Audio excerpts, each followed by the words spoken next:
It's weigh-in day. Weigh-in day. Weigh-in day. Weigh-in day.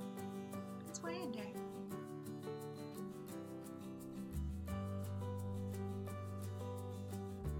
Hey, so it's Stephanie here. As you can tell, it is the first week that I will be weighing in online, and I'm pretty excited about it, a little nervous, and yes. So this week I actually did not work out. I wanted to spend a lot of time focusing on what I was eating and still familiarizing myself with what being keto means. Instead, I actually spent a lot of time thinking about what am I going to say on Sunday when I record. So the purpose of having this channel was kind of counterproductive this week, but I'm just going to chuck it up to kind of being a rookie and trying to figure it all out. So it did not work out. But I did, for the most part, try and keep track of my eating, and overall did pretty well. So this week I actually went out with some coworkers, and you can see some of my thoughts on that here. Okay, so I'm meeting some coworkers for dinner and some drinks after work today, and I'm gonna stay keto as much as possible, but I'm not gonna be weird about it and hardcore because I still get kind of embarrassed. I think it's awkward when you see a big girl all of a sudden be like, oh, I don't want the bun, and I don't want, I don't freaking know, ketchup because there's sugar. And I know that's what I should be doing because I'm a big girl and I don't want to be big anymore, but it just makes me uncomfortable, and it makes me feel really awkward, and I feel like it makes people realize I'm the size I am. So we'll see how it goes, but I'm not going to, I'm gonna eat, I'm gonna enjoy myself, I'm not gonna gorge myself. Okay, let's take a look at what not gorging myself looks like. Here's a burger I ate. It had a fried egg, some bacon, some yummy salsa verde. There's some chips and guac in the back. This was a night we went out randomly. That's bacon wrapped meatloaf, some green beans, and mac and cheese. Probably wouldn't have been so bad, but I ate the mac and cheese and only half of the meatloaf because it was kind of gross.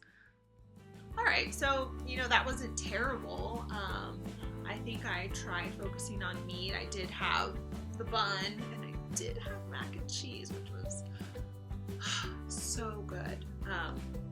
But overall, I could have done a lot more damage if you knew how I ate before.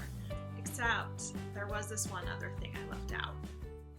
Oh, here I am eating an ice cream cone. Look how cute and happy I am. Yay, ice cream when I'm trying to do a weight loss YouTube channel. Makes perfect sense. Except it's stupid. You think? And it ends here.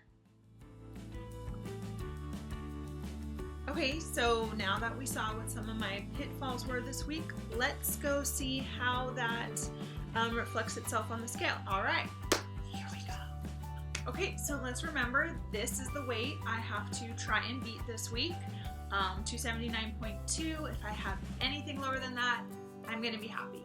Okay, so week one weigh-in, 279.2 is the weight to beat.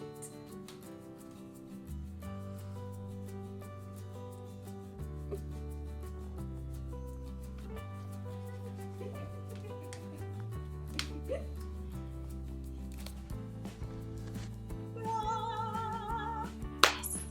A weight loss. A number lower than the original number. Bing! Alright, so the scale showed a weight loss, 2.5 pounds. This is not the Biggest Loser. There will be no 10-pound weight losses in 1 week here. I'm okay with that. I think that the scale doesn't lie. I think that it probably could have been more if I worked out, if I did not give myself 2 cheat days. But overall, a loss is a loss at this point, and I'm excited it wasn't a gain. So I'm going to take the weight loss, and I'm just going to keep right on rolling into next week. So what are my goals for this next week?